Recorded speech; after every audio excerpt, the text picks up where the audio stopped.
Morning, welcome back to my channel. আমার চ্যানেলের নতুন আরও একটি ভিডিওতে তোমাদের সকল বন্ধুদের জানাই অনেক অনেক স্বাগত। সকালে ঘুম থেকে উঠে ফ্রেশ হয়ে আগেই কুর্তিটা পরে রেডি হয়ে নিয়েছি, কারণ মেয়েকে স্কুলে পৌঁছে দিতে যেতে হবে। তো সেই জন্য ভাবলাম আজকে আর একটা অন্য নাইটি না পরে একেবারে কুর্তিটা পরে রেডি হয়ে তারপরে বাকি কাজগুলো করতে থাকি, কারণ না হলে দুবার করে সকালে চেঞ্জ করতে হয়। তো সেই জন্যই আর কি। তো এখন প্রথমে আর কি নিজেকে একটু টাইম দেব, ওই 2-3 মিনিট আর কি নিজের জন্য। এই জলটা খাবো, মানে এই মর্নিং যে ড্রিঙ্কটা খাই সেটা হচ্ছে ওই চিয়া সিড ভেজানো জল, যেটার মধ্যে আরেকটু পরিমাণ গরম জল অ্যাড করে নিলে এটা উষ্ণ গরম হয়ে যায়। তারপরে এটা বসে 2 মিনিট মতন একটু শান্তিতে খাই, তারপরে বাকি কাজে হাত দিই আর কি।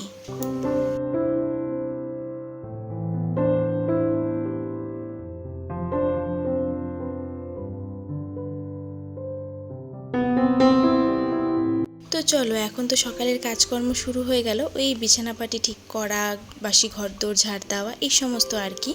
তো এগুলো টুকটাক কাজ এখন করতে থাকি, সাথে তোমাদের সাথে অনেক অনেক গল্প করতে থাকি। যে গল্পগুলো শোনার জন্য রোজ তোমরা আমার ভিডিও দেখতে আসো, মানে যেগুলো শুনলে তোমাদের মনে জোর বাড়ে, তোমরা আরও এনার্জি পাও ভিডিও করার, তার সাথে অনেক আইডিয়াও পাও ভিডিও করার। তো দেখো, এখানে আমি রাতে দই পাততে রেখে দিয়েছিলাম। প্রতিদিন আমি দই পাতি, মানে ঘরে পাতা টক দইটা খাই। তো দেখো, এটা না বাটির মধ্যে দইটা পেতে আমি মাইক্রো ওভেনে ঢুকিয়ে রাখি।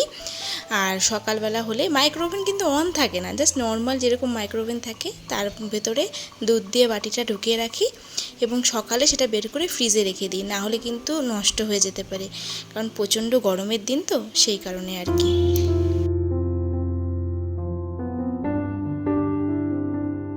আমার মতন যারা যারা ডেলি ভ্লগিং করে আর কি, যাদের ভ্লগগুলো তোমরা সবসময় দেখো, দেখে এনার্জি পাও, এবং তাদের ভ্লগিং করা দেখে যাদের মনে হয় যে আমারও একটা ইউটিউব চ্যানেল থাকলে ভালো হতো, আমিও যদি আমার রোজকার কাজকর্ম এইভাবে ইউটিউবে ভিডিও করে দেখাতাম তাহলে বেশ ভালো হতো, এবং নিজেও একটা ইনকাম সোর্স মানে বের করতে পারতাম, সাথে নিজের এই সাজানো গোছানো সংসারটা সবার সাথে শেয়ারও করে নিতে পারতাম, তাহলে বেশ ভালোই হতো। কিন্তু কিভাবে করব কোনো আইডিয়া পাচ্ছ না। তো সবার ব্লগ দেখে দেখে ভাবছো যে এত সুন্দর করে এরা কিভাবে ভিডিও করে। তো একটা ইউটিউব চ্যানেল খুলতে গেলে বা ইউটিউবে ভিডিও করতে গেলে কি কি প্রয়োজন, যারা ইচ্ছুক আছো ভিডিও করতে তাদের জন্যই আজকে কিছু কথা বলবো। প্রথম কথা, যখন আমরা ভাবি যে আমাদের একটা ইউটিউবে চ্যানেল হবে বা আমি একটা নতুন চ্যানেল খুলতে চাই, তো প্রথমে আমাদের ধারণা এটাই আসে যে একটা ইউটিউবে ভিডিও করতে গেলে কি কি প্রয়োজন, সেটা হচ্ছে প্রথম কোশ্চেন, তাই তো। তো সেটা নিয়েই বলবো যে একটা ইউটিউবে ভিডিও করতে গেলে কি কি প্রয়োজন, মানে কি জিনিস তোমার মানে একদম নেসেসারি, যেগুলো না হলে তুমি ইউটিউবে কিন্তু ভিডিও শুরু করতে পারবে না, ঠিক আছে। তো কি কি সেই জিনিস, আহামরি তেমন কিছু না, তিনটে জিনিস হবে। সেই তিনটে জিনিস যদি তোমার কাছে থাকে তাহলে কিন্তু অনায়াসে তুমি কিন্তু ইউটিউবে ভিডিও শুরু করতেই পারো। তো এই তিনটে জিনিসের মধ্যে দুটো জিনিস কিন্তু প্রায় আমাদের সকলের বাড়িতেই আছে, খুব কমই এমন মানুষ আছে যাদের বাড়িতে দুটো জিনিস নেই, কিন্তু এখন যে পরিস্থিতি বর্তমান সময়ে এই দুটো জিনিস আমাদের একটা নিত্য প্রয়োজনীয় জিনিস হয়ে গেছে, যেটা কিন্তু আমাদের সকলের বাড়িতেই প্রায় আছে, ঠিক আছে। শুধু একটা জিনিস যেটা হয়তো তোমাকে মানে কিনতে হবে, হতে পারে। তো আমি বলবো একে একে সেই তিনটে জিনিস কি কি লাগবে প্রথমে তোমাকে ভিডিও শুরু করতে গেলে। তো এই তিনটে জিনিসের মধ্যে প্রথম দুটো জিনিস হচ্ছে একটা ভালো কোয়ালিটির মোবাইল, যার ক্যামেরা কোয়ালিটিটা ভালো হবে, মানে ভিডিওটা যাতে একটু ভালো পরিষ্কার আসবে। সেটা হচ্ছে তোমার 10 থেকে 12 হাজার টাকার মধ্যে আরামেই চলে আসবে আমার মনে হয়। যদি তুমি বেশি ইনভেস্ট করতে পারো তাহলে তা আরও ভালো। তার সাথে তোমার পার ডে 1.5 থেকে 2 জিবি ইন্টারনেট লাগবে। যদি তোমার বাড়িতে ওয়াইফাই কানেকশন থাকে সেটা তো খুবই ভালো। প্রথম দিকেই বলবো না যে কাউকে ওয়াইফাই লাগিয়ে ফেলো, কারণ এটা একটু খরচ সাপেক্ষ। তার থেকে তুমি মান্থলি 1.5 জিবি বা 2 জিবি একটা ডেটা প্যাক রিচার্জ করাও। তো এই দুটো জিনিস তোমাদের মোস্ট ইম্পর্টেন্ট, একটা ভালো ক্যামেরা কোয়ালিটির মোবাইল, তার সাথে 1.5 থেকে 2 জিবি ডেটা রিচার্জ। আর এই দুটো জিনিস আশা করি আমাদের প্রায় সকল বাড়িতেই আছে।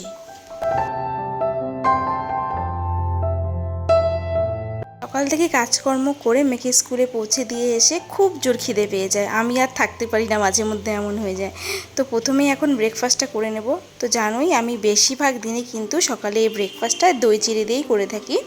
আর বিশেষ করে গরমের দিন, শীতের দিনটা তবুও অন্য কিছু খাই, কিন্তু গরমের দিনে আমি দই চিড়েটাই বেশি প্রেফার করি। ওই যে ঘরে পাতা টক দই, যেটা আমি আমার মতন করেই বানাই, মানে আমি যতটুকু খাবো সেই পরিমাণে বানাই, কারণ বাড়ি আর কেউ খাবে না। জাস্ট একটুখানি ছাঁচ হিসাবে রেখে দেবো, মানে ওই যে পরের দিন আবার যাতে দই পাততে পারি সেই পরিমাণ একটু রেখে দিয়ে বাকি সবটাই কিন্তু আমি চিড়ের মধ্যে নিয়ে নিলাম। আর এর মধ্যে যাবে ওই কুচনো আম, কারণ আমি চিনি ইউজ করব না, সেই জন্য মিষ্টি জাতীয় কোনো ফল, কলা হতে পারে, খেজুর হতে পারে। এখন যেহেতু আমের দিন, আমটা সবসময় অ্যাভেলেবেল ঘরে, তাই ওই আম কিছু কুচিয়ে দিয়ে দিব। আর সাথে কিশমিশ ভেজানো থাকে, ওই কিশমিশ ভেজানো জলটাও আমি সকালে খাই। তো ওই ভিজিয়ে রাখা কিশমিশগুলো উপর দিয়ে দিলেই আমার কিন্তু ব্রেকফাস্টটা একদম রেডি।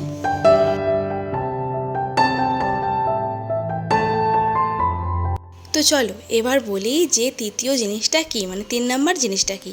3 নাম্বার জিনিসটা হলো একটা ভালো ট্রাইপড। ভালো বলতে মোটামুটি একটা 500-600 টাকার মধ্যে একটা মোটামুটি ট্রাইপড পাওয়া যায়, যেটা দিয়ে তুমি ভিডিও শুরু করতেই পারো। কোনো রিং লাইট, কোনো মাইক, কিচ্ছু কিন্তু প্রথমে তোমাদের প্রয়োজন হবে না, আমি বলছি, কারণ আমি এখনও অবধি এতদিন ধরে ভিডিও করছি, এখনও অবধি কোনো রকম রিং লাইট বা মাইক কিন্তু ইউজ করি না। আমি কিন্তু এই 3টি জিনিস দিয়েই কিন্তু এখনও অবধি ভিডিও করে যাচ্ছি। সেক্ষেত্রে বলবো, শুধু আমি প্রথম থেকে কিন্তু ট্রাইপড ছাড়াও ভিডিও করেছি, সেক্ষেত্রে প্রচুর কষ্ট হয়, হাতে ধরে এদিক ওদিক সেট করে, মোবাইলটাও রিস্ক হয়ে যায়, পড়ে যাওয়ার ভয় থাকে।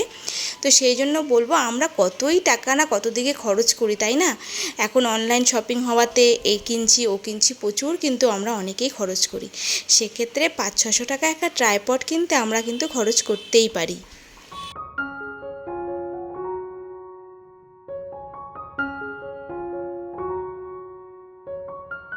তো এতক্ষণ ধরে যে আমি এই কথাগুলো বললাম যে নতুন ইউটিউবে ভিডিও করতে গেলে কী কী জিনিস দরকার, সেগুলো শুনে আমার অনেক বন্ধুরাই এখন ভাবছো এগুলো আবার নতুন কি বলার কি আছে, আমরা তো এগুলো সবাই জানি এবং সবাই কিন্তু আমরা এগুলো দিয়েই ভিডিও করছি।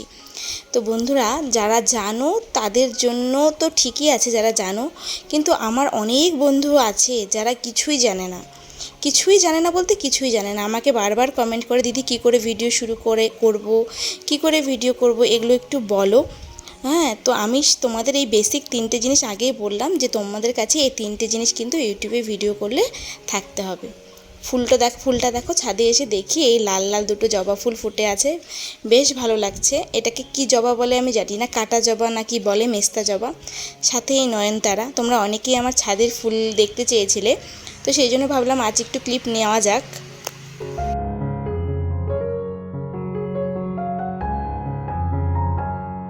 আমার ছাদের এই থোকা অপরাজিতাটা এখন প্রচুর পরিমাণে ফুটছে, গাছ ভর্তি হয়ে বলতে পারো। আর এই ফুলটা দেখতে কিন্তু বেশ সুন্দর, আমার খুব পছন্দের একটা ফুল। তো এই গাছটা কিনে এনে লাগানো হয়েছিল, অনেক জায়গায় বিছন খুঁজেছি কিন্তু পাইনি। আগে না, যখন আমি ছোট ছিলাম, এই ফুলেরও অনেক বিছন হতো আমাদের বাড়িতে, কিন্তু এখন ইদানিং দেখি যে এই ফুলের বিছন কোথাও পাই না। যার যার বাড়িতে গাছ আছে, আমার বাবার বাড়িতেও আছে, কিন্তু বিছন হয়ই না বললেই চলে। তো সেই জন্য আমরা কিনে এনে লাগিয়েছিলাম এই গাছটা। তো দেখো বেশ বড় হয়েছে, সাথে এই হলুদ ফুলটাও ফুটে, কিন্তু আজ ফোটেনি। এই হলুদ ফুলটা আমার খুব পছন্দের একটা ফুল, এটাও বেশ সুন্দর হয়ে ফোটে, দেখতেও বেশ ভালো লাগে, কিন্তু এটা ফোটেনি। তার সাথে এই সিঙ্গেল পেটেলের অপরাজিতা সেটাও আছে, আর এই পিঙ্ক কালারের জবা আমার যে কী ভালোই লাগে।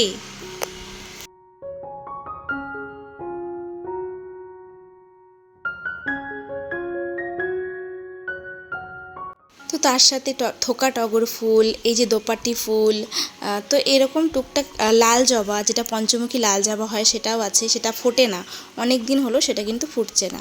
আর তার সাথে দেখো একটা কাকরোল গাছ, আমরা তো কাকরোল বলি, অনেকে কারকোল বলো হয়তো, কাকরোলও ধরেছে একটা, দেখো বেশ সুন্দর লাগছে দেখতে। আর এখন পুজোর জন্য ফুল তুলবো, তো সেই ফুলগুলো তুলে নিচ্ছি।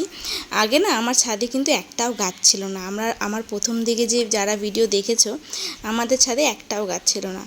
তো এই গাছগুলো কিন্তু আমার নিজে হাতে তৈরি করা, শুরু থেকে একদম বলতে পারো। তারপরে তো আমার বড় আমার সাথে এই কাজে যোগ দিয়েছে, এখন আমার থেকে বেশি গাছের যত্ন ওই করে। তো ওই গাছে রেগুলার কিন্তু ওই জল দেয়, এবং গাছে কিন্তু জল দিলে কিন্তু আমাদের বুধ গ্রহ কিন্তু খুব স্ট্রং হয়। যাদের জন্ম রাশিতে বা জন্মকুণ্ডলিতে বুধ গ্রহ খারাপ আছে বা খারাপ ফলদান করছে, তারা কিন্তু রোজ সবুজ গাছে জল দেবে, এতে করে কিন্তু বুধ গ্রহ স্ট্রং হবে। তোমরা হয়তো বলছো দিদি ইউটিউব নিয়ে কথা বলতে বলতে হঠাৎ আবার জ্যোতিষশাস্ত্র নিয়ে কথা বলা শুরু করে দিলে। আসলে এগুলোতে আমি খুব বিশ্বাসী, জানো তো, তাই বললাম। আর দেখো কত ফুল জড়ো করেছি। এখন আমার ঠাকুরকে পুজো দিতে মানে এই ফুলও বেশি হয়ে যায়, ঠাকুর একেবারে ভরে যায়। শুধু হলুদ ফুলটাই আজকে মিসিং ছিল।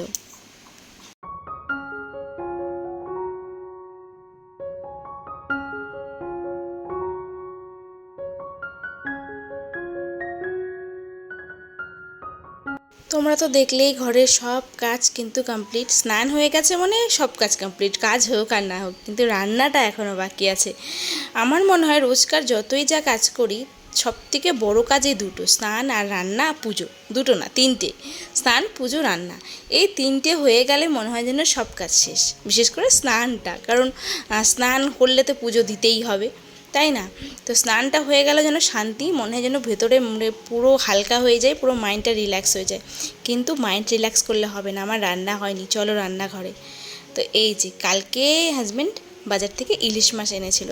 আমি বলেছিলাম যে এবছর ইলিশ মাছ খাইনি, এই বছরের বর্ষার প্রথম ইলিশ আমার ঘরে আর কি। তো সেটাই আজকে রান্না করব। তো খালি ইলিশ মাছ করলে তো হবে না, তার সাথে একটা ভাজা লাগবে, একটা সবজি লাগবে।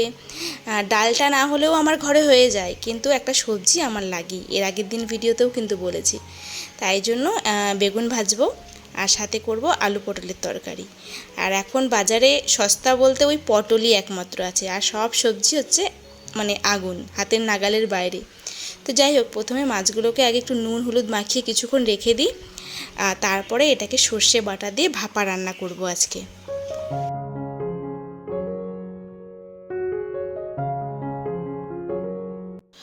তো বন্ধুরা, তোমরা তো এখন ভাবছো দিদি তুমি তো বলে দিলে যে একটা মোবাইল, ইন্টারনেট কানেকশান আর একটা ট্রাইপড, সেটা হলেই হয়ে যাবে, কিন্তু কি করে করব? যারা কিছুই জানো না আমি তাদের জন্য বলছি, ঠিক আছে? তো বলবো, প্রথমে কিন্তু ইউটিউবে দেখবে টেক রিলেটেড অনেক চ্যানেল আছে, যেখানে তুমি লিখে সার্চ করো যে ইউটিউবে ফার্স্ট চ্যানেল কি করে ওপেন করব, বাংলাতেও ভালো ভালো ভিডিও আছে। সেখান থেকে প্রথমে শেখো যে একটা ইউটিউব চ্যানেল কি করে খুলতে হয়। প্রপার ওয়েতে তুমি একটা তোমার সুন্দর নাম দিয়ে একটা চ্যানেল খোলো। তারপরে সকাল থেকে স্টার্ট করো, যদি তুমি ব্লগিং করো, আমি ব্লগিংয়ের কথাই বলছি, যেহেতু আমি ব্লগিং করি। অন্য যে কোনো টপিকেই তোমরা ভিডিও বানাতে পারো, কোনো অসুবিধা নেই, সেই ফানি ভিডিও বানাতে পারো, তো যে কোনো রিলেটেড, কোনো এডুকেশন রিলেটেডও ভিডিও বানাতে পারো। তো প্রথমেই বলবো যে তোমরা সুন্দর করে তোমরা একটা চ্যানেল ওপেন করো, তারপর সারাদিন যা কাজ করছো টুকটাক করে শ্যুট করো। প্রথমে ছোটোই ভিডিও করো, প্রথম থেকেই যারা ভিডিও শুরু করবে প্রথমেই কিন্তু 12-13 মিনিট বা 15 মিনিটের ভিডিও বানাতে যেও না, মোটামুটি 8 থেকে 10 মিনিটের মধ্যে রাখার চেষ্টা করো, ঠিক আছে? কিন্তু ওই 8 থেকে 10 মিনিট টাইমটা কিন্তু তোমাকে ভালো মতন ইউটিলাইজ করতে হবে। মানে অযথা সেই ভিডিও মানে অযথা কিছু ক্লিপ দিয়ে ভরলে হবে না, সেখানে এমন কিছু জিনিস দেখাতে হবে যেগুলো কিন্তু আমরা দেখতে পছন্দ করি, বা তুমি অন্যের ভিডিওতে কী দেখতে পছন্দ করো সেই জিনিসগুলোই কিন্তু দেখাতে হবে। কারণ প্রথমেই ছোট ছোট ভিডিও দিতে বললাম এই কারণে, তাহলে তোমার এডিটিংটাও শিখতে সুবিধা হবে এবং তোমার কাজ করতেও সুবিধা হবে। প্রথম বড় বড় ভিডিও বানিয়ে ফেললে না, তোমার এডিটিংটাও খারাপ হবে, ভিডিও কোয়ালিটিও খারাপ হবে, সব দিক ম্যানেজ করে উঠতে পারবে না। তো সেই জন্য বলবো, প্রথমে তোমরা আস্তে ধীরে ছোট 8 থেকে 10 মিনিট, আবার এর থেকে কম বানিও না, যদি তোমরা লং ভিডিওর কথা বলছি, এইটুকু মানে লেন্থের ভিডিও বানাও। তারপরে কি করে আপলোড করতে হয় এডিটিং করো, এডিটিংটাও একটু শেখার বিষয় আছে। দেখো, গিয়ে ইউটিউবে সার্চ করো যে কী করে ইউটিউবে এডিটিং করতে হয়। আমার চ্যানেলেও আমি দেখিয়েছি, ভিডিও আছে এডিট করা নিয়ে সহজে, আমি কি করে ইনশট অ্যাপে এডিট করি। আমি যেই অ্যাপটা দিয়ে এডিট করি সেটার নাম হচ্ছে ইনশট অ্যাপে কী করে এডিট করতে হয় আমার চ্যানেলেও আছে, বা তোমরা সার্চ করে দেখতে পারো ইউটিউবে, ভিডিও পেয়ে যাবে ভালো ভালো, সেখান থেকে এডিটিং করো এবং কী করে ভিডিও আপলোড করবে। সে নিয়েও আমার চ্যানেলেও বলা আছে। আমি অনেক ইউটিউব রিলেটেড ভিডিও আমার আগে দিয়ে রেখেছি, অনেক আগে কিন্তু দেওয়া আছে। সেই ভিডিওগুলো কিন্তু খুব ভালো ভিউজও আছে। তো সেগুলো পপুলার ভিডিওসের মধ্যে গিয়ে তোমরা একটু দেখে নিতে পারো, ঠিক আছে? তাহলে কিন্তু তোমরা দেখে বুঝে যাবে যে একটা প্রপার ওয়েতে একটা চ্যানেলে কি করে ভিডিও আপলোড করতে হয়। ব্যাস আপলোড করে দাও। তো এরকম প্রতিদিন ভিডিও আপলোড করতে থাকো বা একদিন ছাড়া ছাড়া ভিডিও আপলোড করতে থাকো। হ্যাঁ, কিন্তু একদিন দিলাম 5 দিন ভিডিও দিলাম না, এরকমটা কিন্তু করবে না, ঠিক আছে? দিতে থাকো, দেখবে একদিন ঠিক চ্যানেল গ্রো করবে।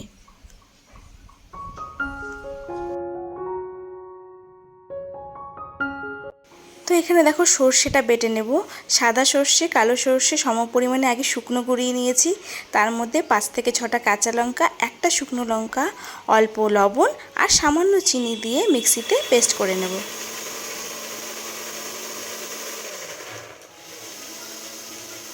আর জানো তো বন্ধুরা, এই অনেক দিন পর আজকে ইলিশ মাছ খাবো। অনেক দিন পর বলতে কেন বলছি, আগের বছরও আমরা ইলিশ মাছ খাইনি। এই বর্ষার দিনেই তো ইলিশ মাছটা মেন খাওয়া হয়, কিন্তু আগের বছরও খেতে পারিনি। এখন ইলিশ মাছের এতটাই দাম যায়, আমাদের মতন মধ্যবিত্ত ফ্যামিলিতে কিন্তু ইলিশ মাছ খাওয়া প্রায় বন্ধই হয়ে যাচ্ছে বলতে পারো।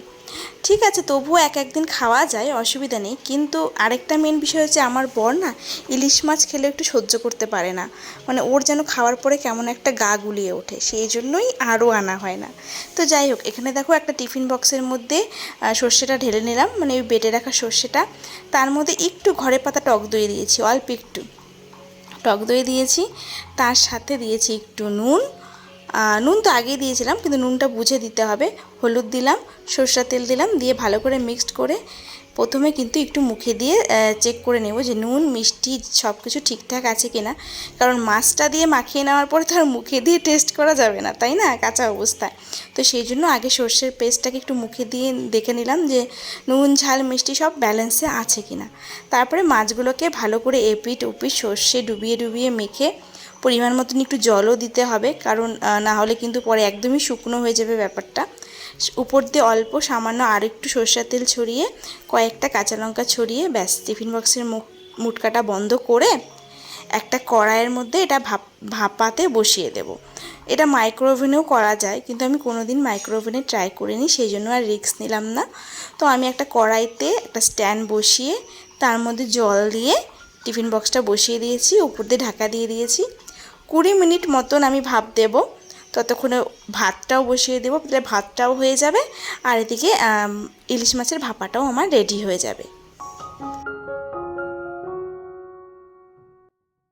তোমাদের সাথে আজ ইউটিউব নিয়ে গল্প করতে করতে অনেকটা বড় কিন্তু ভিডিওটা করে ফেলেছি, কিন্তু তবুও আশা করব ভিডিওটা তোমাদের হেল্পফুল হবে।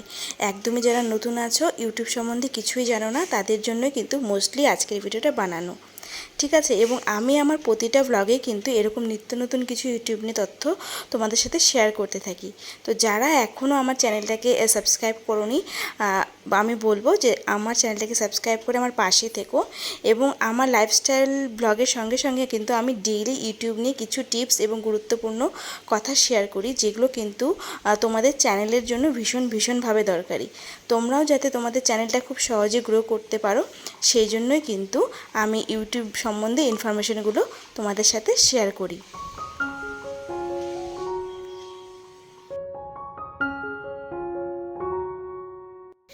রান্নাবান্না শেষ হয়ে গেছে, ইলিশ মাছের ভাপাও রেডি। এক পিস তুলে নিলাম শাশুড়ি মার জন্য, শাশুড়ি মাকে পাঠিয়ে দিয়েছি। এখন আমরা দুপুরে লাঞ্চ করতে বসবো আর কি, 3 জনে মিলে। সবশেষে একটাই কথা বলবো, যারা ইউটিউবে নতুন চ্যানেল খুলতে চাইছো অবশ্যই খোলো, কিন্তু চ্যানেল খোলার আগে কিন্তু ভিডিও করো, ঠিক আছে?